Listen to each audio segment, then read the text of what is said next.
21 Vlogs. By the way, my name is Mitch, and for today's video guys ay gagawa tayo ng invitation. Nagawa na natin to before. Yung face swap natin guys, ito yung part 2 niya. So guys, kung bago ka pa lang sa akin channel, huwag mo na makalimutan na i-like, subscribe, comment down below, and click the notification bell para lagi po kayong updated sa mga bagong video upload na ilalabas ko sa aking channel. So without further ado guys, let's begin our tutorial. So guys, before tayo mag-umpisa, kailangan natin ilagay sa isang folder yung mga picture na gagamitin natin, background, at ang mga design po na ilalagay natin sa ating invitation. And of course, kailangan po natin ng Photoshop para dito po tayo mag-edit. So guys, i-open na po natin yung ating mga Photoshop sa ating mga desktop or ating mga mobile phone.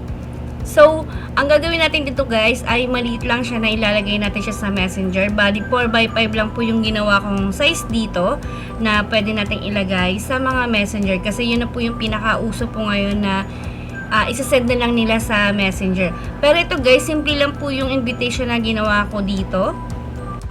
So first, dito sa ating layout, kailangan natin ilagay yung ating background na napili. Kung ano po yung background na gusto ninyo guys. At make sure po siya na fit po siya dun sa white background ng ating layout. And then next naman guys, ay ilalagay na po natin yung picture na sinuwap natin before, yung unang-una kong tutorial dito. Ito siya guys. So, ilalagay po natin siya dyan. Kung hindi pa po kayo marunong nito guys, meron po ako nitong tutorial sa aking YouTube channel. Panoodin nyo muna po ito kung paano ko po siya ginawa. So, ayan, dyan ko lang po siya nilagay sa gilid kasi medyo princess po yung mga type na invitation ng ating celebrant. At para masundan nyo ako guys, sundan nyo lang yung arrow ng cursor ng desktop ko para po madali nyo po siyang makuha kung paano ko po ito ginagawa.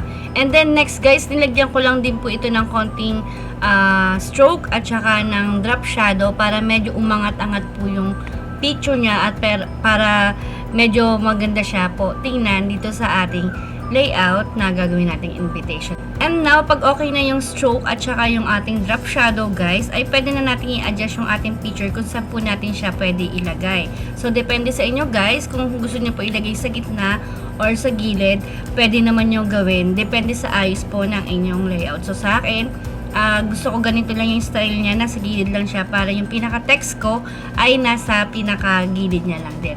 So, nung mag-add na naman tayo ng text dito guys, ito naman ay wala ako nilagay dito na are you invited. Ang nilagay ko lang dito guys ay pinaka-name po nung celebrant. So, ito po yung name na nilagay ko siya dito sa pinakataas lang. And then, kung meron kayong mga bagong font sa inyong mga Photoshop, ay pwede nyo pong i-experiment yung guys kung para mabagay ba yung font na yun dito sa ginagawa nyong layout. So, mas maganda talaga guys, marami po kayong mga font na pagpipilian para madali nyo pong maset yun kung babagay ba dun sa pinaka-layout ninyo.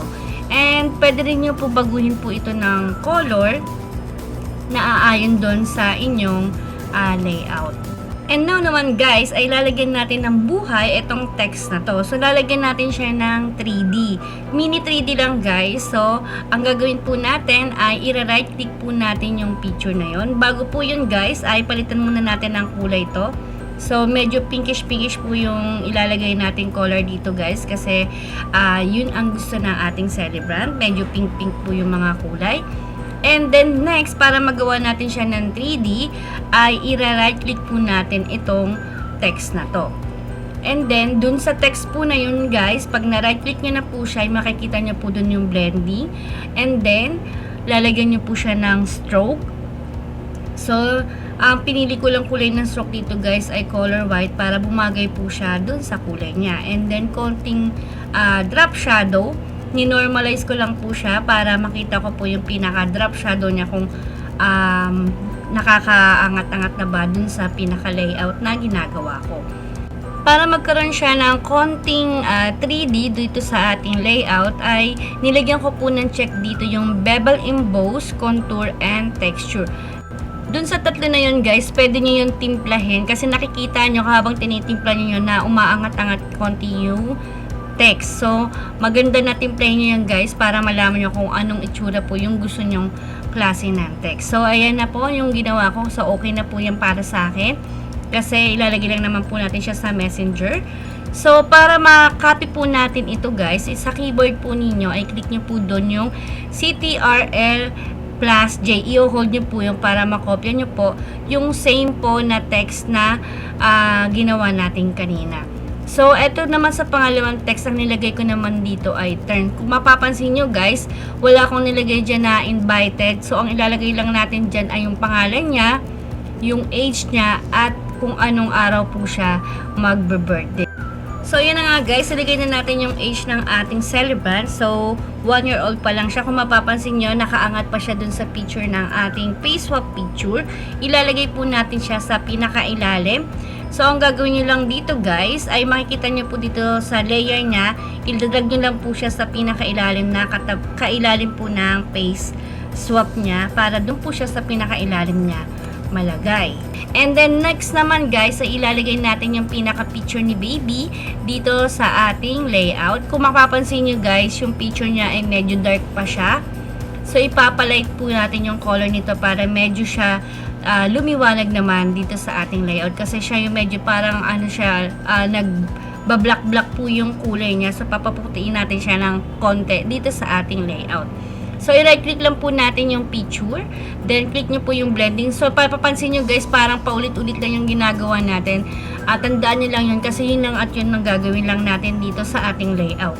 So, yun nga guys, nilagyan ko lang din siya ng stroke at saka drop shadow para umangat yung picture. So, yun lang guys yung mga ginagawa ko para mapaganda yung ating mga layout. Kung mapapansin nyo, parang paulit-ulit lang siya na ganun yung ginagawa natin. And para mapaputiin natin yung picture na to guys, i-right click po ulit natin yung picture. Then click po natin dito yung color overlay. So kung ano po yung color na nakalagay dyan, ay yun po yung magiging kulay niya. So pipili tayo ng kulay niya guys.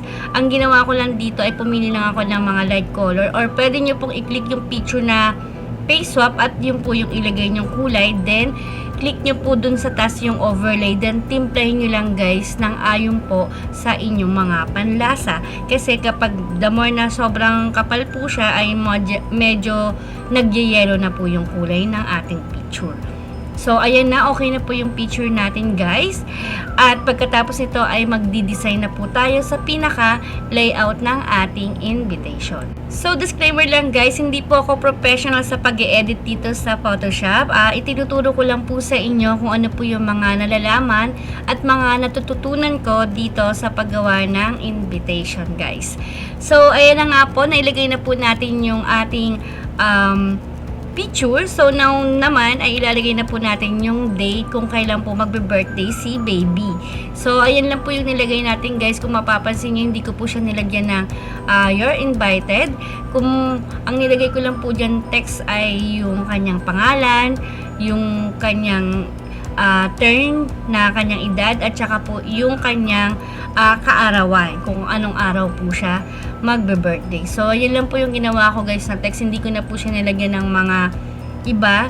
Sinimplihan ko lang po ang invitation na to. Pero, kung gusto niyo po lagyan pa po siya ng mga ng address, ng time, kung ano pong oras, pwede niyo naman pong lagyan guys. I-edit nyo lang po to at i-aayos nyo lang po kung saan nyo po siya ilalagay. So, itong invitation natin ngayon guys ay simple ko lang po siya ginawa. So, ayun na nga guys, nalagay na po natin siya ng date. So, simple lang din po yung text na nilagay ko dito. Bali, plain white lang po siya. At medyo kinonting adjust lang po natin yung pinaka-background niya para makita pa rin po yung pinaka-castle ng ating background.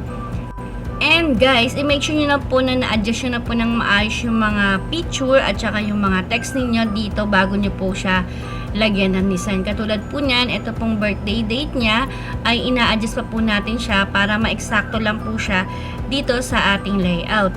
So guys, kung gusto niyo palitan din ng kulay yung text niyo, pwede niyo rin to palitan dito guys. Mayroon naman pagpipilian na kulay dito. So sa akin plain white lang po to.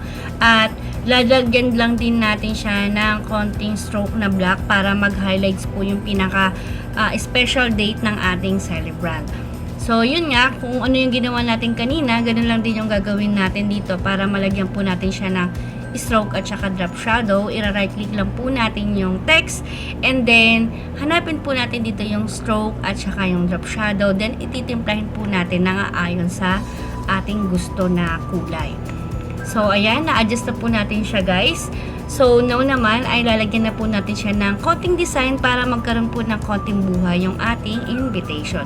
So, nilagyan ko lang po siya ng balloon guys. Kung mapapansin nyo po, ay nasa ibabaw po siya ng text. So, nilagay ko lang din po siya sa ilalim ng text para po yung pinaka-picture niya ay nasa ilalim. At ganun din po itong cake guys.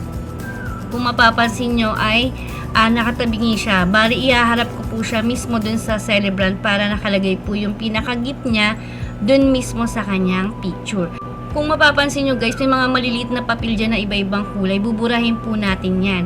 So, ang gagawin po natin ay ira-right click po natin yung cake picture. Then, click po natin yung rasterize. Then, sa tools, hanapin po natin yung eraser. At doon po natin buburahin yung pinaka mga kalat-kalat ng cake dito sa ating picture. Para hindi po mapunta dun sa face ng ating celebrant. So, para malinis pa rin po siya tingnan. So, pag okay na ang lahat guys, ay pwede na po natin siyang i-save. So, click po natin dito yung file, then save as, then select po natin yung folder na pagsasavean natin, then save po siya as a JPEG file. So, guys, ito na po yung ating final invitation na gawa natin sa Photoshop. And guys, pwede nyo na itong isend sa inyong mga messenger para po makapag-invite na po kayo ng inyong mga iimbitahan sa birthday ng inyong mga baby. So, that's it for today guys, and I hope nag-enjoy po kayo sa ating tutorial for today. So guys, kung meron po kayong time at gusto niyo pa po ng mga ganitong klase ng tutorial, ay sumilip lang po kayo sa aking channel at makikita niyo po yung mga iba't ibang klase ko po na mga tutorial doon na pwedeng pong pang-invitation or pang YouTube channel po ninyo ay meron po sa aking channel. Kaya sumilip na kayo guys, baka makatulong po ang channel ko sa inyong mga YouTube channel. So, kung bago ka pa lang sa akin channel, huwag mo naman kalimutan na i-like, subscribe, comment down below, and click the notification bell para lagi po kayong updated sa mga bagong video upload na nilalagay ko sa aking channel. So, see you guys, and bye!